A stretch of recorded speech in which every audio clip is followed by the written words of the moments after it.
Bonsoir tout le monde. Alors, je voulais commencer en fait à partager un petit peu, on me considère comme un keynote speaker, mais aussi un speaker inspirant. Et même les speakers inspirants, on a besoin d'être nous-mêmes inspirés par d'autres personnalités inspirantes. Et pour moi, une des personnalités inspirantes, c'est Ray Anderson, qui est le fondateur d'une entreprise qui s'appelle Interface, qui est une entreprise qui fabrique des dalles de moquette.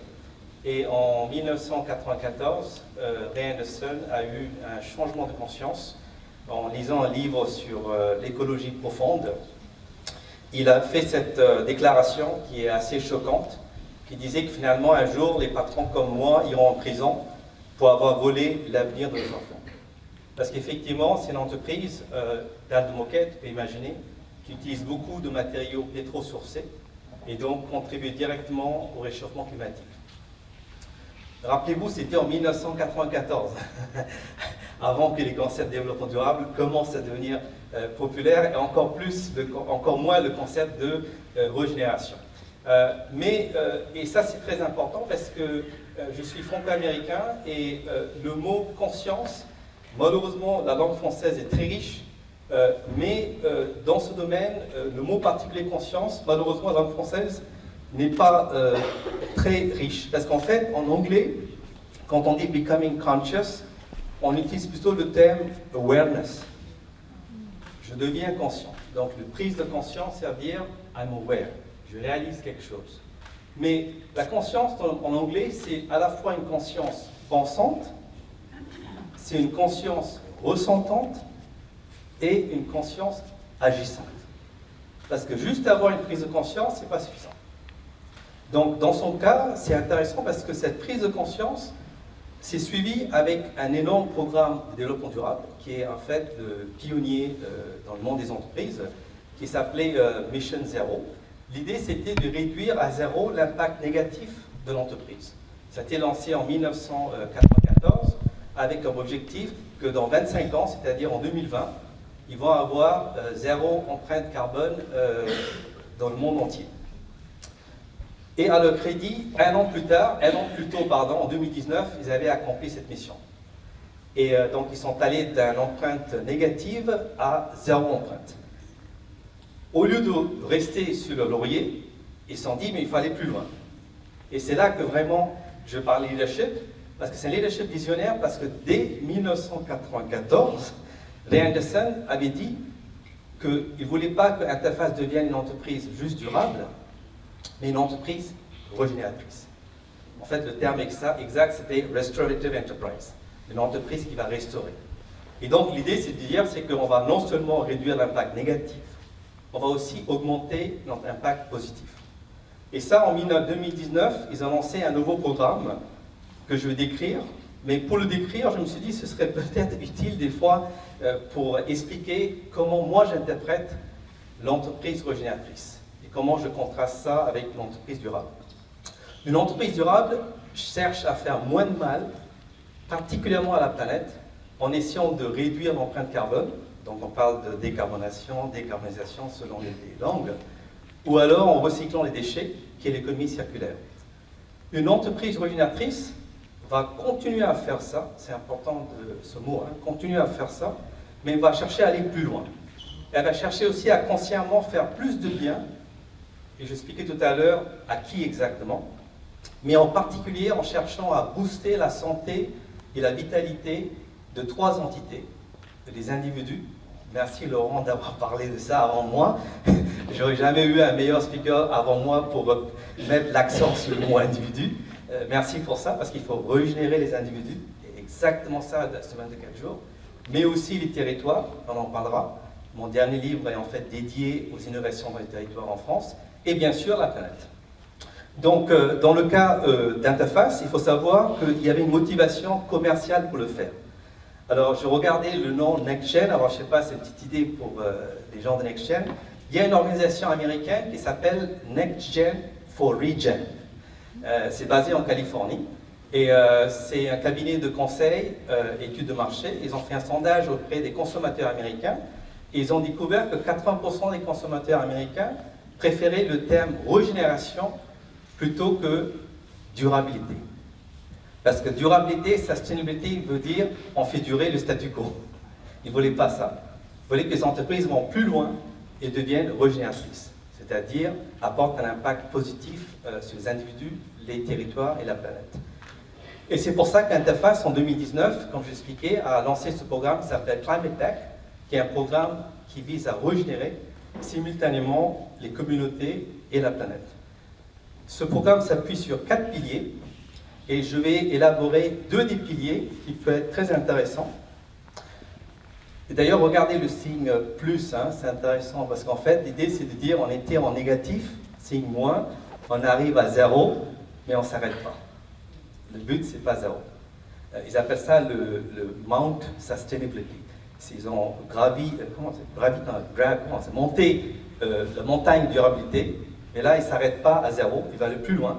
Et l'idée, c'est d'aller vers le plus. Mais les 2 piliers que je voulais vous montrer, parce que, étant franco-américain, dans mon dernier livre, j'ai noté un truc incroyable. C'est la perspective. Comment les Américains voient le carbone et comment les Européens voient le carbone. Regardez comment ils expliquent. Aimer le carbone. Aucune entreprise française va dire ça. Pourquoi? Parce qu'on a l'impression que le carbone, c'est l'ennemi numéro 1, et donc il faut se débarrasser à tout prix. Mais Interface dit, mais non, parce qu'en fait, le carbone, excusez-moi, là je vais entrer un petit peu dans l'ésotérique, mais pour eux, c'est un peu d'un point de vue christianisme, pour eux, c'est Dieu qui a donné le carbone. Et donc, il faut l'utiliser. Il faut trouver une façon, effectivement, de valoriser le carbone comme une ressource pour fabriquer des produits utiles pour la société. Et donc, la première chose qu'ils ont fait, c'est comment, en fait, capturer le carbone pour en faire de nouveaux produits. Alors, concrètement, aujourd'hui, ils vendent depuis 2 ans maintenant des dalles de moquette qui sont au bilan carbone négatif, c'est-à-dire qu'ils sont fabriqués en utilisant des matériaux qui sont soit biosourcés ou alors recyclés. D'accord? Donc l'idée, c'est de devenir une entreprise à bilan carbone négatif en l'an 2040. Ils sont déjà une entreprise à bilan carbone neutre, mais l'idée, c'est d'aller plus loin et devenir carbone négatif en 2040. La deuxième chose, c'est mener une nouvelle révolution industrielle. Alors, de quoi il s'agit encore une fois? C'est pareil, c'est comment on peut transformer l'image de l'industrie qui est polluante, salissante, aliénante, à une industrie qui est vertueuse, voire altruiste. Et donc, ils ont testé en Australie, ils ont aujourd'hui implémenté aux États-Unis, une usine qui est généreuse, altruiste. C'est-à-dire que c'est une usine, en fait, qui génère des... je crois que demain, il y a Isabelle qui va parler de ça, probablement. Une entreprise qui offre ce qu'on appelle des services écosystémiques. Concrètement, ça peut être de l'eau potable ou de l'énergie propre, qui est générée comme dérivé du processus de fabrication, qui ensuite est offert gratuitement aux communautés locales. Okay? Donc c'est une façon, en fait, d'entreprise non seulement de polluer moins et de recycler, devenir zéro déchet, mais va plus loin et va contribuer. Donc Fabrice Bonafé parle de l'économie contributive, donc elle va contribuer en fait en tant qu'entité industrielle positivement à son environnement. Alors j'ai commencé avec cet exemple, excusez-moi, parce que c'était important d'avoir quelque chose de concret pour vraiment rentrer dans le vif du sujet, qui va être en fait comment on a besoin d'un nouveau modèle leadership pour vraiment impulser et mener la conduite du changement pour aller vers une entreprise régénératrice. Parce que je crois que tout le monde dans cette salle, en fait, on s'accorde sur le fait qu'effectivement, il faut aller vers une entreprise régénératrice. Et parmi les ingrédients nécessaires pour faire ça, on peut citer l'innovation, on peut citer la technologie, il y a plusieurs autres ingrédients. Mais moi, étant un expert en innovation depuis maintenant 30 ans, j'ai réalisé depuis une douzaine d'années, malheureusement mes dépens, c'est que l'ingrédient le plus important, c'est un peu comme les épices qu'on a parlé ce matin, on ne peut pas vivre sans, c'est vraiment le leadership. Et quand on parle leadership sage, c'est un sujet en fait qui s'appuie sur un livre que j'ai publié en 2016. La version anglaise s'appelait Donner du sens, From Smart to Wise. Mais la version française, on l'a traduit en Donner du sens intelligence. Et ça a été publié avec une préface de Mathieu Ricard. Et au départ, je n'étais pas très content, un aparté de la traduction française. En 2016, je me disais, non, je voulais vraiment avoir le mot sage dans le titre. Et bien, il s'avère qu'aujourd'hui, avec l'intelligence artificielle, tout d'un coup, ça prend tout un autre sens. c'est comment en fait on arrive maintenant à valoriser, donner du sens non seulement à l'intelligence artificielle, mais aussi à l'intelligence humaine. Et ce qu'on a découvert à travers notre recherche avec mon co-auteur, en étudiant justement des leaders qui sont éclairés dans plusieurs secteurs à travers le monde, c'est qu'en fait finalement ils ne sont pas des Superman, ce pas des Superwoman. En fait, ils ont les mêmes qualités, les mêmes compétences des leaders qu'on appelle smart leaders.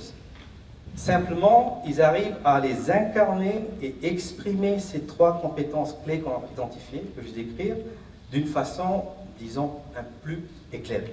Ça, c'est important à retenir. Hein. Ce n'est pas quelqu'un qui a une forme de superpuissance. Ils ont les mêmes puissances que nous, c'est juste que la façon dont ils les expriment est un petit peu différente. Et les trois compétences clés qu'on a identifiées, c'est la perception, la motivation et l'action. Alors, la perception consiste déjà à développer une perspective qui est beaucoup plus holistique et systémique. Alors, je vais donner un exemple concret pour illustrer ça. Par exemple, regardez dans la triple régénération, c'est dire finalement, on ne va pas régénérer indépendamment avec des programmes séparés la planète, séparément les individus et séparément le social. On va créer un programme qui est beaucoup plus holistique, beaucoup plus intégré, qui permet de façon synergique de régénérer ces trois éléments-là. Et c'est pour ça que j'aime bien l'exemple de Andy Gaspi. C'est Alix, Katia et Louise, trois ingénieurs agroalimentaires qui ont lancé Andy Gaspi, qui est une biscuiterie qui est basée à Nantes, qui emploie des personnes handicapées pour valoriser des invendus alimentaires. Donc, l'idée, c'est de dire finalement, il y a deux problèmes, il y a une double urgence sociale et écologique, et comment on peut trouver une stratégie pour répondre aux deux urgences en même temps. Et donc, en l'occurrence, elles arrivent effectivement à combattre simultanément le gaspillage alimentaire et l'exclusion sociale. Et j'aime beaucoup cette citation de Katia, qui dit finalement, la régénération consiste en fait à protéger ceux, nature, et ceux et celles qui nous entourent. Donc de leur point de vue, il n'y a pas de séparation entre individu, territoire et planète. Okay? Deuxième élément, et Myriam voulait que je fasse tout mon intervention autour de ce thème-là, parce que c'est un thème qui me passionne, mais je voulais l'inclure comme une des idées et non pas l'idée principale, c'est qu'en fait on parle beaucoup de régénération, mais je crois que Leader Sage, et je crois que Laurent, merci encore une fois d'en avoir parlé, c'est que Leader Sage, en fait, comme Laurent, régénère l'écologie intérieure et extérieure en même temps. Okay? Et j'appelle ça la triple reconnexion. Aujourd'hui, on souffre d'une triple déconnexion. On n'est pas connecté avec soi-même, on n'est pas connecté avec les autres, on n'est pas connecté avec la nature. Donc il faut restaurer la triple déconnexion en triple reconnexion. Okay? Alors pourquoi mon favori, c'est celui-là, ce qu'on appelle self-care. Okay? Alors pourquoi le self-care devient important? Parce que il y a un livre qui est sorti en 2021, qui est passé inaperçu dans la presse française et même internationale. C'est un livre de la CIA en fait. Alors la CIA en fait, chaque fois qu'il y a un nouveau président, fait une forme de prospective pour donner une idée au président américain qui vient de rentrer à la Maison-Blanche. Qu'est-ce qui va se passer dans le monde dans 10, 20, 30 ans? Et ce rapport, en fait, qui a été publié en 2019, essaie de quantifier, d'abord qualifier, quels vont être les plus grands risques auxquels vont être confrontées l'humanité à l'horizon 2040. Et le numéro un risque, avant même les risques géopolitiques et climatiques, c'est la santé mentale. Okay? Étant américain, ils ont bientôt quantifié, donc ils ont mis un chiffre associé à ça, qui est donc 16 milliards de dollars. Bien sûr, on peut oublier le chiffre, mais apprécier quand même le coût émotionnel, le coût affectif de qu'est-ce que ça va coûter nous en tant que société. C'est pour ça que moi je parle de l'importance de régénérer l'écologie intérieure des individus simultanément avec la restauration de l'écologie naturelle. Alors justement, je trouvais un exemple d'une dirigeante qui a tout compris, qui justement pratique cette forme de régénération holistique. C'est dans un secteur qui on connaît est très polluant, qui est le secteur du textile. Comme vous savez très bien, le fast fashion, c'est un des plus gros pollueurs au monde. Et donc, Eileen Fisher, elle est designer, mais aussi la fondatrice d'une marque très connue aux États-Unis, qui s'appelle effectivement Eileen Fisher, pour les vêtements féminins. Et elle est la pionnière de ce qu'on appelle la slow fashion. Elle a commencé ça il y a 25 ans, même plus, 28 ans maintenant, 1995. Et donc, je décris un peu rapidement qu'est-ce qu'elle fait, parce que je vais commencer avec l'écologie intérieure. La majorité de ses employés sont des femmes. Donc, tout d'abord, elle les paye beaucoup plus que la moyenne de l'industrie du textile. Mais plus important, ils investissent massivement dans des programmes de développement personnel pour augmenter leur confiance en soi et leurs compétences relationnelles et surtout leadership. Okay? Ils ont mis en place le premier au monde, le département de la conscience sociale en 1995 pour justement aider les sous-traitants en Asie, les sous-traitants, les femmes particulièrement, pour leur payer déjà beaucoup plus. Ça, c'est pas mal d'entreprises le font. Mais ce qui est plus intéressant, c'est qu'ils investissent beaucoup aussi dans ce qu'on appelle le capital psychologique, psychology safety, okay? Pour que ces femmes aussi reprennent confiance, de sorte que demain, si elles souhaitent, elles peuvent changer de métier, elles peuvent devenir elles-mêmes entrepreneuses. Elles n'ont pas besoin de bosser tout le temps comme sous-traitant pour cette entreprise. Okay? Et ça, c'est la partie écologie intérieure. Mais en parallèle, leur ambition, c'est de devenir la marque de vêtements féminins la plus durable, voire la plus régénératrice au monde en 2030. Et ça, je ne vais pas passer du temps à vous l'expliquer parce que vous trouvez cette information sur le site. Donc concrètement, c'est basculer vers coton bio, l'agriculture régénératrice, éliminer la chimie dans toute la chaîne de valeur, etc., etc.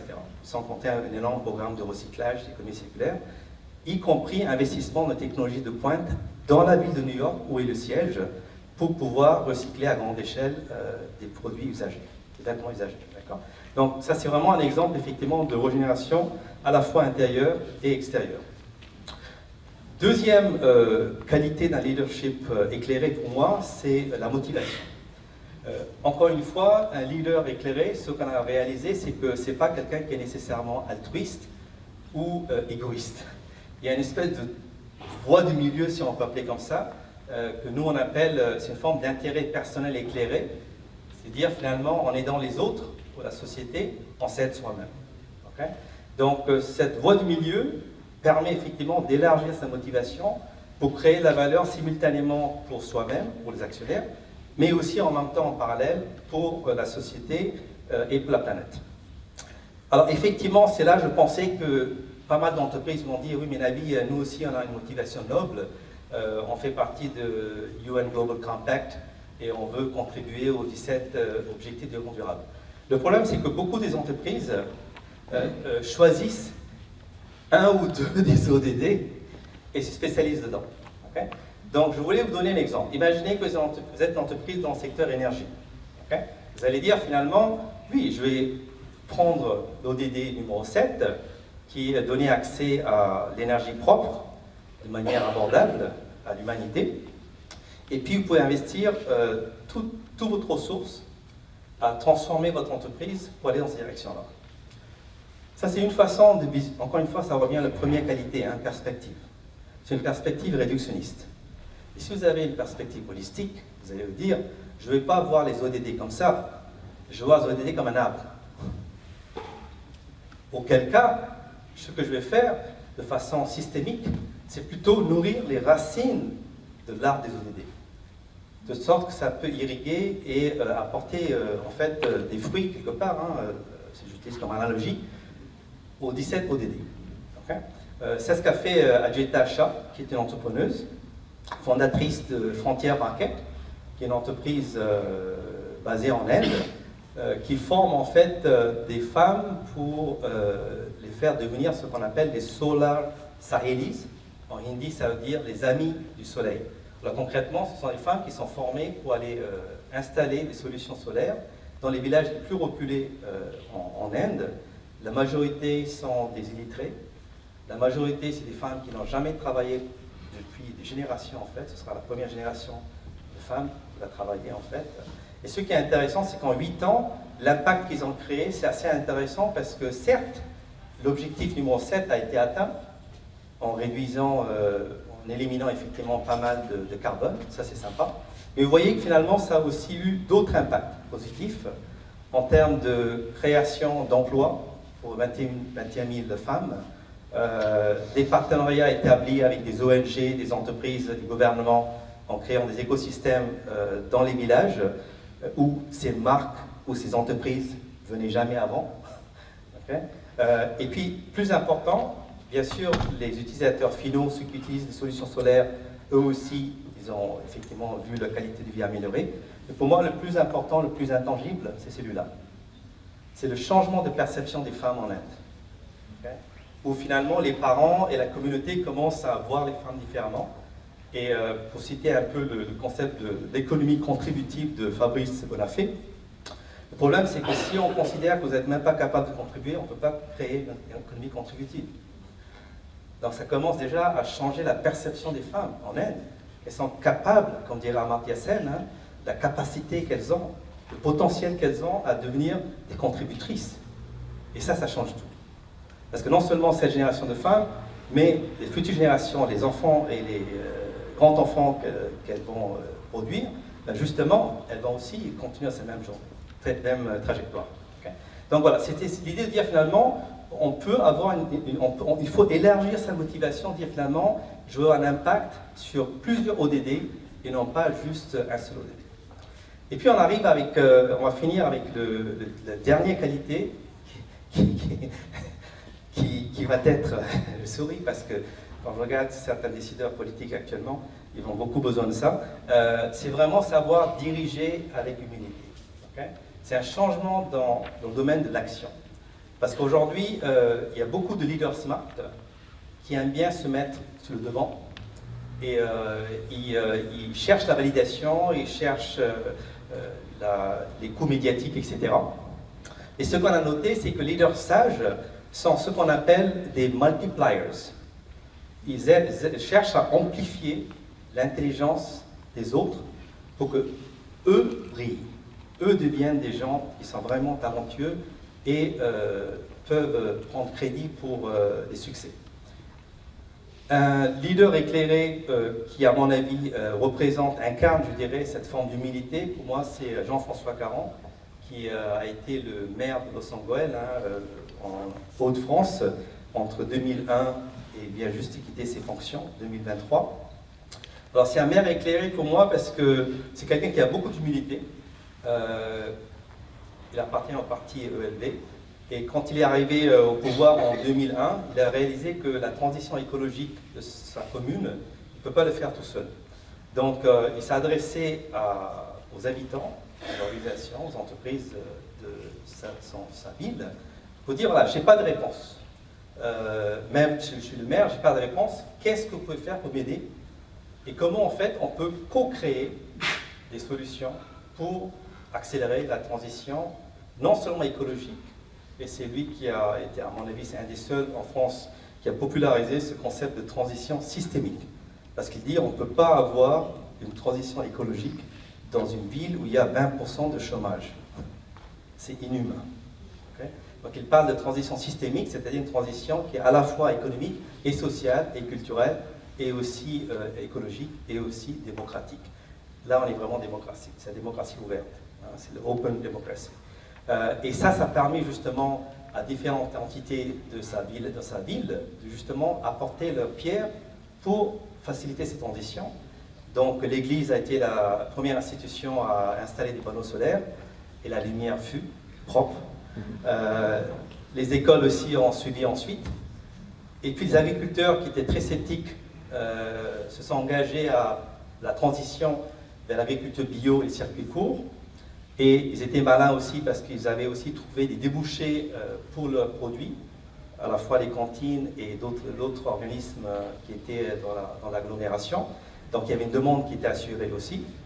Et le plus important, c'est que beaucoup de jeunes qui quittaient ont décidé de rester localement pour lancer des startups. D'ailleurs, ils ont lancé la première pépinière de Green Startup en Europe, qui est basée juste à côté d'un des terrils, qui est le symbolisme de la révolution industrielle, lequel terril notre président avait monté en 2018 parce qu'effectivement, Los Angeles est reconnu par l'ADEME comme une des villes références en matière de conduite de changement pour la transition systémique. Okay. Donc, pour récapituler, je dirais que cette notion de régénération, il est très clair. 2023, alors l'an dernier, c'était la sobriété. Cette année, on va entendre parler beaucoup de régénération.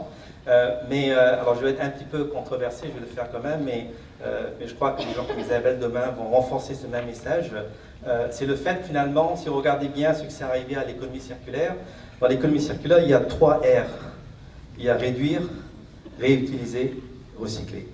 Comme par hasard, on a oublié le premier R, même le deuxième. Dans la pratique, aujourd'hui, on est focalisé sur le 3e R, qui est recycler. Okay. On ne parle pas trop de réduire. Ça fait peur, décroissance, on va dire. Réutiliser encore moins, sauf que j'ai publié un rapport avec Think Tank Terra Nova sur comment on peut réutiliser les ressources en les partageant, vous pouvez lire ça, mais on est focalisé vraiment sur un des R, c'est une forme de réductionnisme intellectuel. Donc je crains un peu le même danger avec le concept de régénération, c'est qu'on n'apprécie pas la richesse de ce concept qui est tridimensionnel et qu'on se focalise uniquement sur la régénération écologique.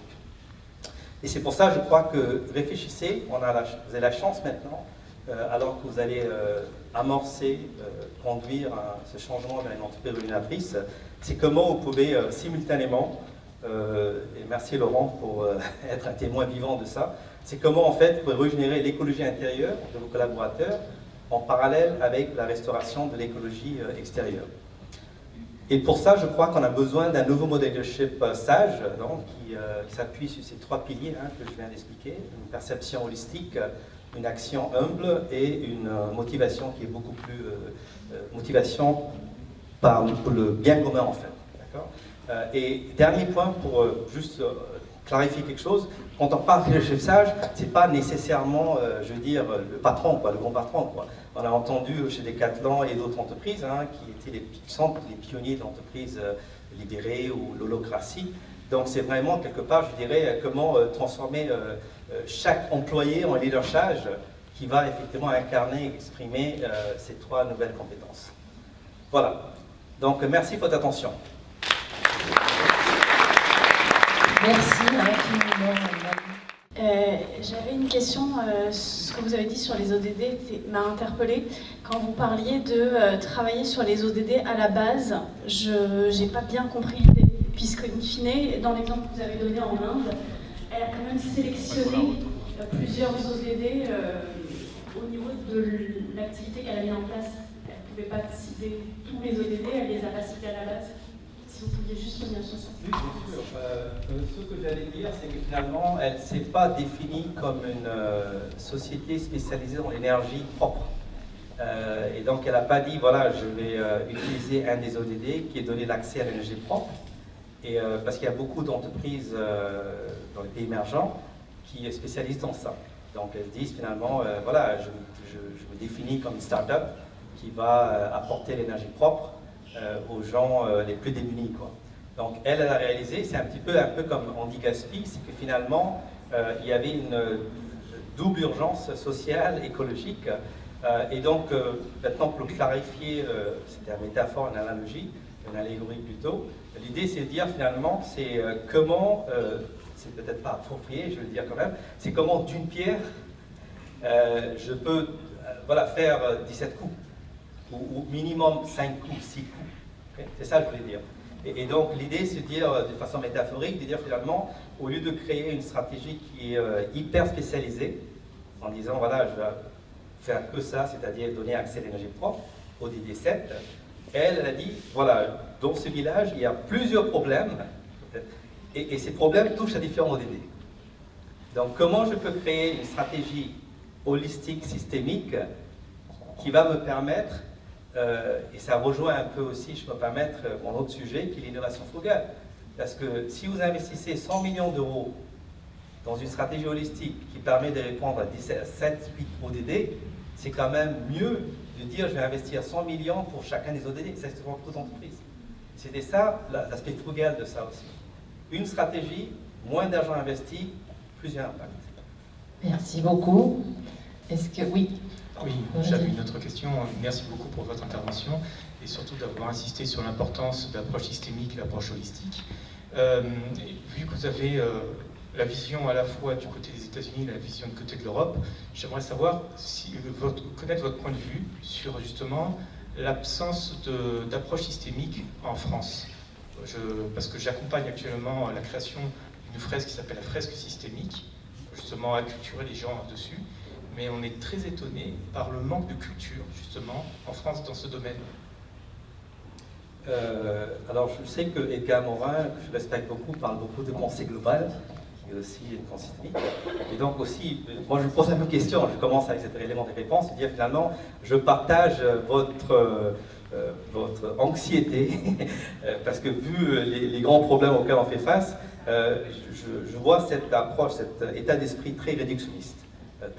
Alors, je commence avec le mot spécialisé, parce que je crois que quelque part, ça vient de l'éducation, qui est très spécialisée. Ça commence l'éducation, ensuite les entreprises, c'est très siloté, d'accord. Et c'est pour ça que si vous lisez entre les lignes, quand j'expliquais la régénération et les trois piliers, même ces trois piliers sont séparés dans les entreprises. Il y a des départements spécialisés, bon, il y a des RH, peut-être individus, le social, ce sera peut-être quelque part dans la RSE, et puis de plus en plus, on commence à parler d'économie circulaire, etc., qui spécialise dans la planète, quoi. Donc l'idée, c'est effectivement comment on peut faire ça. Alors la réponse que moi j'apporterai, je crois que ça a été discuté tout au long de la journée, il y a deux façons de le faire. C'est la façon à la Ray Anderson, c'est-à-dire qu'il faut quelqu'un en haut qui mandate, qui dit que voilà, on va créer une stratégie systémique et puis créer des KPIs qui s'appuient sur un Balance Scorecard qui permet de voir effectivement ce triple impact. Ça, c'est une approche. Une autre approche serait de dire, pour des entreprises qui ont une culture plutôt conservatrice, c'est qu'on va faire un test and learn. Donc on va créer un petit projet, alors ça peut être par exemple en pays émergent ou ailleurs, dans un territoire. On va voir si ça marche, et puis ensuite, apprendre de ce projet-là, et puis faire un scale-up. Donc c'est les deux approches que je peux citer à court terme. Parce que je crois que c'est, pour résoudre le problème systémique, il faut en soi-même une solution systémique, long terme, qui va commencer, à mon avis, avec une refonte de notre système d'éducation. Parce que tant qu'on n'a pas de transdisciplinarité à la fois dans le système éducatif, on fait cette question.